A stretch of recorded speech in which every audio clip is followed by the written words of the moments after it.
Hey, everybody. Thanks for joining us again for another episode of Pursuit of Purpose. The show is called What Are We Doing? And the series we're in right now is called Is It Right? Yes. And the topic of discussion, for those of you who haven't been with us in our previous episodes or just joining us today, is comparative discussion about substances that we consume that have over the years become morally wrong for whatever reason. And we want to delve into what caused that. And do you think they're right? Do you think they're wrong? And if so, what's the foundation for that? What is the foundation for the decision for instance, we've been talking about off the air, we've been talking about the comparison of marijuana and coffee. Mm-hmm. And, marijuana is an outlawed plant, right? Yes. There are some legal versions of it, but even the legal versions of it are considered morally reprehensible. Right. But the majority of the Christian world, mm-hmm. And I'm a Christian, mm-hmm. Majority of the Christian world sees marijuana as a sin, or at least they say that. Yes. So I would love to know, how did they come to that conclusion? Right.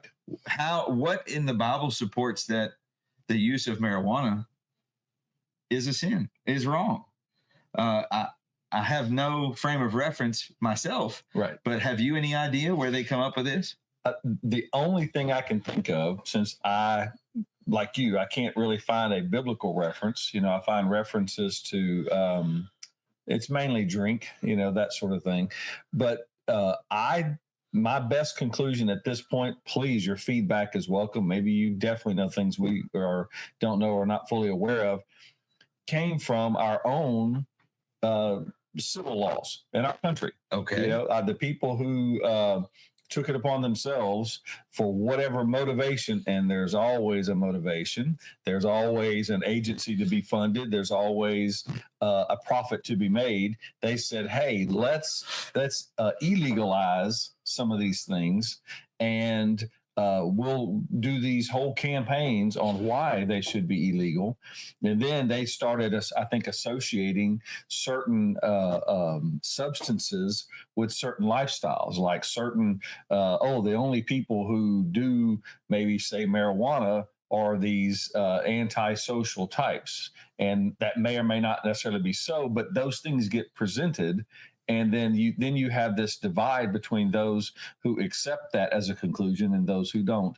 And I'm just speaking of influences in our social setting as a possibility as to why there's a difference between one is illegal and one is not. So they made it socially unacceptable by saying that categorically a certain category of people were the only ones who used those substances. Yes, and look at them. Yes, shame. Yes. Shame. Yes. So then that developed into a religious belief then that it was morally wrong? I'm going to say so. I'm going to say that an easy adaptation was the churches. Okay. Would say, okay, well, why don't we just get behind that, because we want to be more in this camp and not in this other camp.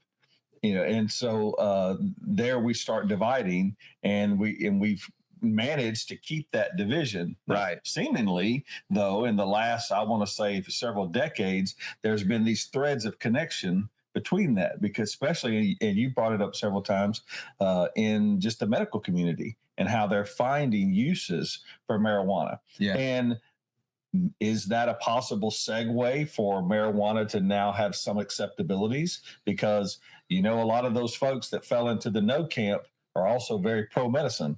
And if medicine, these so-called authorities that we have, say that things are okay, say that things are acceptable, yeah, maybe so. I don't know. I'm just throwing out, possibilities here. Well, the fascinating thing is the discussion that I want to head towards today is, and forgive me out there in the audience, but I don't know a better way to say this, but the quote unquote religious world accepts some things and condemns other things. And it seems just arbitrary. Yes. Okay. Coming from, and I'm a Christian. I was brought up in church and I believe in Jesus, and I can't find supporting scriptures in my Bible, Mm-hmm. maybe I'm looking at the wrong one, that says anything about. There's supposed to just be one, right? And I don't expect the Bible to say specifically about marijuana, Right. but I can't find anything in there that even indicates that a substance like marijuana, Right, and the effects that it has on your body would be morally reprehensible. So if the body in Scripture is referenced as a temple, and we're supposed to do respectful things to that temple, right, such as how what we ingest and what we participate in. Well, it would seem to me that that anything we put in there, if it's accepted to have some benefit or profit to our body, well, then we're winning. right. We're following that particular decree.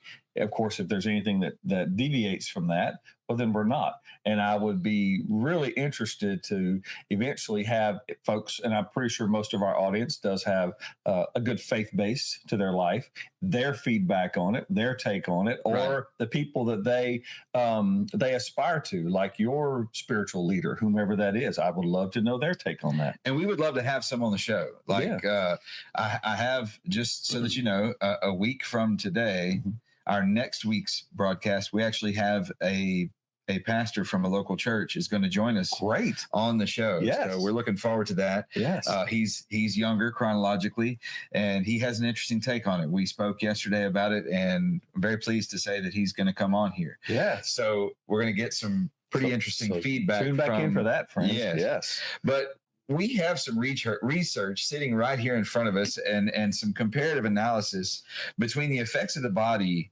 from caffeine and comparing it to marijuana. Now, a little bit of just discussion ahead of this, that, you go to any church, with the exception of the Mormon church. Mm-hmm. It's the only one I know of. Okay. But go to any church in Southeast Texas, and they're going to be drinking coffee. Yes.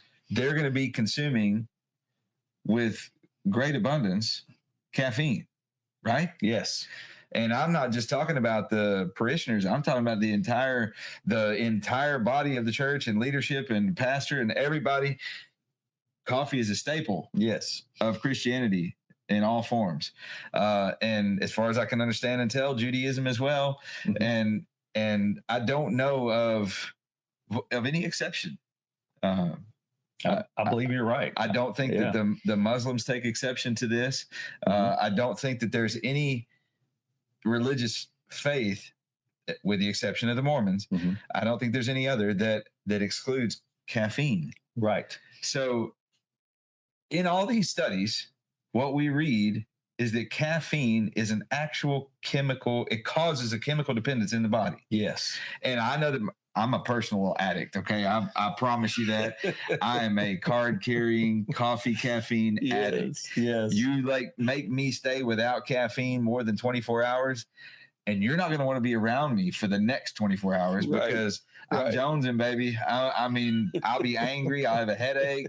My face will probably be, red, and just I'll be a not pleasant person. Come up with a new term. We'll call it cangry. I'm coffee angry. You know how we do. You know how we do hangry. Cangry, yes. I just made that up, friends. You can have it. I'll tell a quick story. Years ago, I was running an agency down in one of our lower counties, and Starbucks basically flipped an old Burger King, and that was the first Starbucks in that area, down in that Nederland, Port Neches area, if you're from our area. And so my staff, which were mostly ladies, wonderful ladies, good friends still to this day, they were so excited. And so they would typically get the lowest person on the totem pole, some part-timer, and they would give her all this cash and she would make a run. And so they kept asking me, Chuck, you want anything? No, I'm fine. And then the next day or two, Chuck, no, I'm fine. And so finally I said, look, let me tell y'all something. There's two kinds of coffee drinkers out there, coffee snobs and coffee junkies. Coffee snobs go to Starbucks and spend $10 on a cup of cream with a little whipped cream. But a snob will warm up that breakfast coffee. I think that's us. I think we're junkies. We're coffee junkies. And so I don't know what camp you fall into, caffeine users, but maybe you're a snob. Maybe you're a junkie. Hey, I'm cool with it. I can live with being a junkie. I'm a junkie. And I mean, just so that you guys know, I've never dipped tobacco in my life, but I'm going to be honest. they had these things, and I'm sure they're still out there right now. They had these coffee pouches. Oh, And I ain't gonna lie, I got some. And my wife would get so mad at me because I never dipped, but I would take them little pouches and I'd put it in my lip because I had a way to have my caffeine anytime I wanted. And I mean, basically I'm a crackhead for caffeine. So, it is what it is. I can own it. No, but I love it. You're giving your whole bladder system a break. Right. But Exactly. caffeine straight to the bloodstream. Oh, I need to look into that. It was marvelous. It was marvelous. So any of you out there who share my addiction, if you want, I could hook you up with the link on where to get those. I'm not advertising for them right now, but if they should want to reach out to me for a sponsorship, I promise you I'll be a poster child for you. We are in the market for sponsors. Yeah. But anyway, so this research is fascinating because it actually says, and you can Google this for yourself. All you got to do is put in the Google search bar, compare marijuana to coffee, and you'll see all these results. And it says that coffee is a truly physically addictive substance, caffeine rather. And what's fascinating also, I didn't think about this, but we have quote unquote decaffeinated coffee, but it's not really decaffeinated. Did you know that it has trace amounts of caffeine in it? Oh, all coffee or tea has caffeine to some degree. It might be just a trace amount. Yes. But it's there. So they can't fully decaffeinate just enough to get the Jones off of it. Just enough. To keep it going. The fascinating thing about this research is that it says that caffeine is physically addicting. Yes. But on the contrary, what does it say about marijuana? It says that marijuana might be habit forming. Might. But it's not chemically addicting. Right. Isn't that fascinating? That is. I never expected that until I read it in black and white. Correct. And I even think this particular result say it's possibly psychologically marijuana, that is, and I don't think it's addictive, habit forming. Yeah, which is a little different than addictive. Friends, we'll maybe talk about that on another episode. There is habit forming. There's addicted. For example, some people are habit formed to say certain carbs. They like their chips or they like their snacks, but they're not addicted to it. If they had to push back for some reason, they wouldn't have near of the addictive effects. Caffeine, not so much. When you get a physical headache, when your head hurts and you're having other types of symptoms because you don't have enough of it in that moment, that's an addiction. Right. And the other fascinating thing is that this research indicates that, we have, marijuana is a cannabinoid. Yes. Right. And we as human beings possess an endocannabinoid system. Yes. And both coffee and cannabis affect the endocannabinoid system. And that system regulates mood, appetite, and sleep. So it's pretty fascinating that both coffee and marijuana affect the same system in your body. Wow. They each have, depending on what your bend is, which marijuana you're using or whatever, they each have similar or possibly opposite effects. Right. But they both affect the same system. Right. Isn't that wild? That is wild. But yet one is accessible in every store, shopping to convenience store, and the other you have to get on the side. Right. And so it says here for safety, it says that some say that regulations that treat cannabis as more dangerous than caffeine are based on myths and outdated traditions. Myths and outdated traditions. So it's kind of fascinating. Health-wise, coffee has been linked to weight management and reducing the risk of type 2 diabetes. And while cannabis is used to treat chronic pain, insomnia, and regulate mood. And I can tell you from personal experience, not me using it, but having had a daughter with cancer who had to be administered Marinol, which is a liquid marijuana that does have THC. It was given to her when her appetite was gone. And that Marinol was given to her to reduce pain and increase her ability to eat. And I also know that there are studies where they are using cannabis, the actual, not the oils, but the actual THC cannabis to help with Parkinson's patients, Alzheimer's, patients. Wow. There is some remarkable studies taking place where this plant is being used to help with some pretty serious illnesses. And I mean, as this says, chronic pain is a pretty big deal. And can you imagine if you could use a substance that wasn't addictive to manage chronic pain? Right. It was actually a natural occurring substance. Right. Which is definitely one of its even bigger advantages. Yes. Not just the results they're having in those studies, helping these folks, and and probably someone with Parkinson's has been in your family. You've seen the devastation Yes. of that, and to think that they could at the least get relief, and at best maybe even slow that progression, that's amazing. Without the addictive properties that we know that occur in caffeine. So I have a relative who is suffering with Parkinson's in some of the, I won't say late stage, but advanced stage of Parkinson's. And it is devastating. That is a devastating disease. And I was with him a little while back, and we were at a family gathering, and he had no desire to eat. And then he consumed some marijuana gummies. And a little while later, as it took effect, he was like, he looked around and he was like, I'm hungry. What? And sure enough, he ate. He was able to, believe it or not, the crazy thing was his shakes got better. He was able to move better. There was a noticeable in that one gathering difference. Yeah, it was almost instantaneous. Of course, the gummy takes a while to affect. Sure. It's one of the slower acting forms, but it was fascinating to watch that before my eyes. It was almost a miracle. And even he was like, I feel so good. Right. And that was beautiful to me. It helped him have his confidence a little better. It was amazing, the positive impact that it had. I saw zero drawback from it. So not only did he have that physiological relief in that moment and was able to eat, you also notice his mood change. Right. He felt that sense of a little bit of empowerment over this dreadful disease that he had, which was just had its own rate of decline. Wow. What a fascinating story.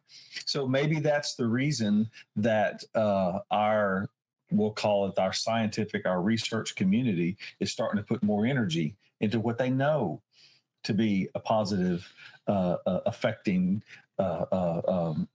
additive, which is cannabis in some form. That's right. Wow. And I want everybody to understand that we here at Pursuit of Purpose are not advocating that you go out there and blaze it up and smoke a bunch of weed or anything like that. Not even, I've never tried it. Yeah. I'll still say that. Never had THC in my system from firsthand. I've probably gotten it, from the environment I was in from time to time, but I've never consumed it myself. Right. But I have zero judgment toward anyone for doing it. And I appreciate that, because you notice I never make that same claim. Yeah. And I want to look at this objectively. Yes. And I want to invite our audience and the rest of the world to really question things that we believe and the foundation for it. Yes. And is it right?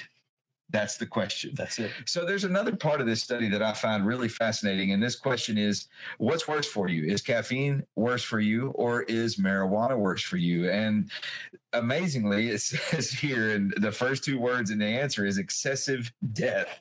According to the U.S. Bureau of Mortality Statistics, long-term caffeine use can cause stress, ulcers, and irregular heartbeat, and kill 1,000 to 10,000 people annually in the United States. Oh, my word. According to the same source, the number of deaths from cannabis use, zero. Wow. So here we are.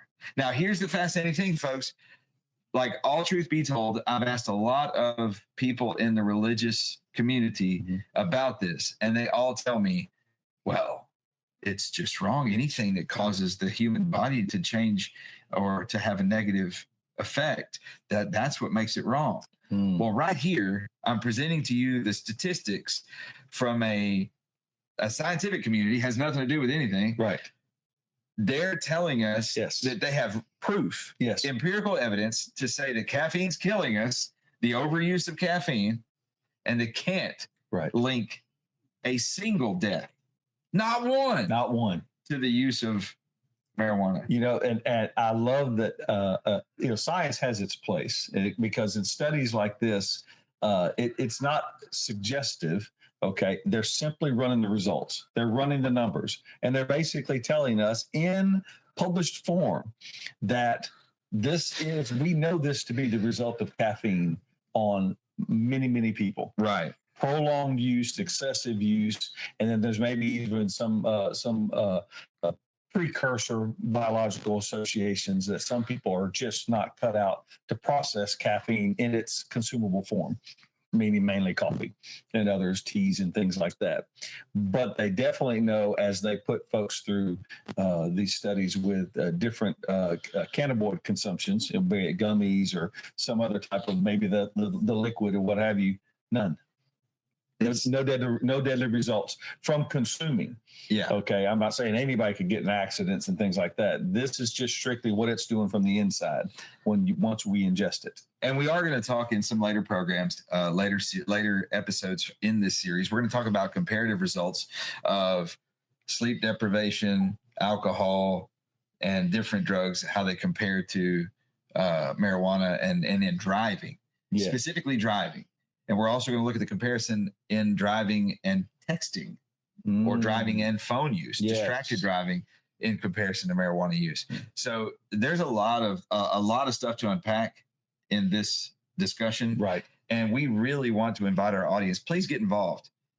We want your input. We want to know what you think. We want to know what you'd like to know. Mm-hmm. If there's anything or anyone that you'd like us to reach out to and get information from, please let us know. Mm-hmm. And we really appreciate our audience. Thank you guys for joining us today here at The Pursuit of Purpose. Mm-hmm.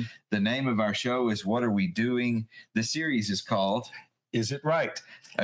And we do this every Tuesday morning at 10 o'clock, friends. And so in whatever format you may catch this discussion, know that you can participate in a live discussion that will facilitate, but we would love your feedback. This is where you get a chance to influence others on the things you've come to conclude. And topics like this, we hope to discuss, and others in the future, but definitely this Is It Right? And these comparisons.